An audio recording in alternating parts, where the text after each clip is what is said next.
There is a specific moment, a physical sensation, that arrives not when you see the price, but when you confirm the transaction.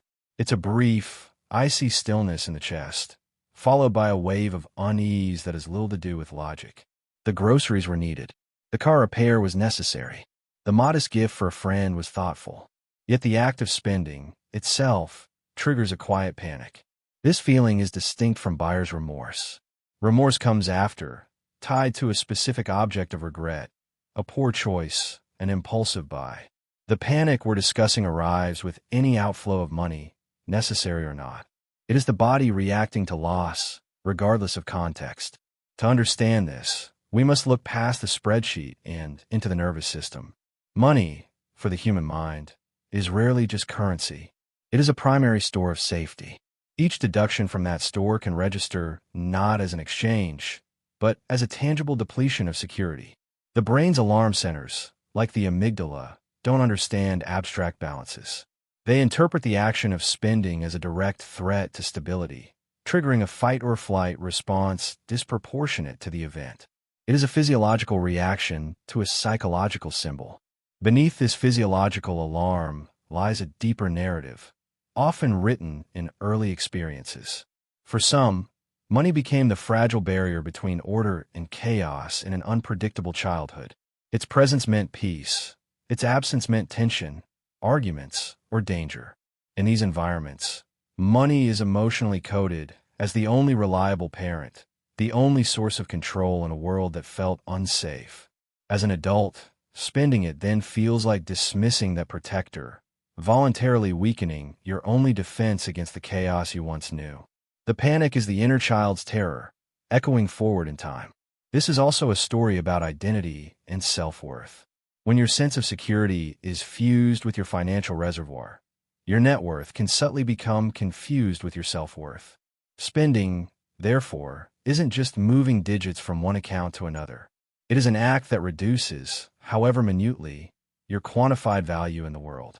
The panic is the feeling of that value declining. It is the fear of being worth less. This is why even joyful or generous spending can carry a sting. You are literally giving a piece of your perceived worth away. The transaction becomes a tiny, recurring crisis of identity.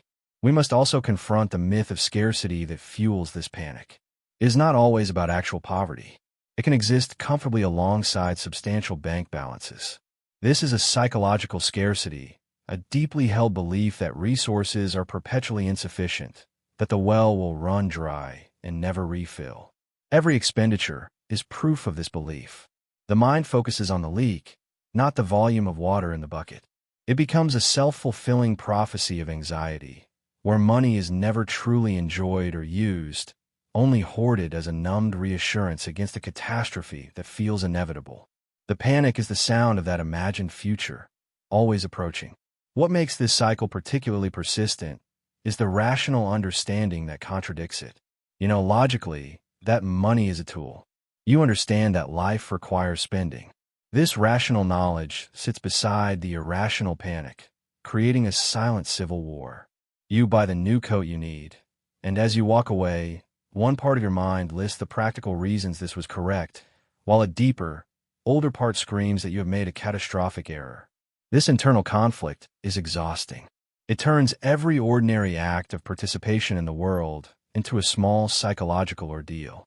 So we see this panic not as a financial error, but as an emotional flashback. It is the body remembering a fear it cannot name. It is the mind defending against an ancient scarcity it cannot forget.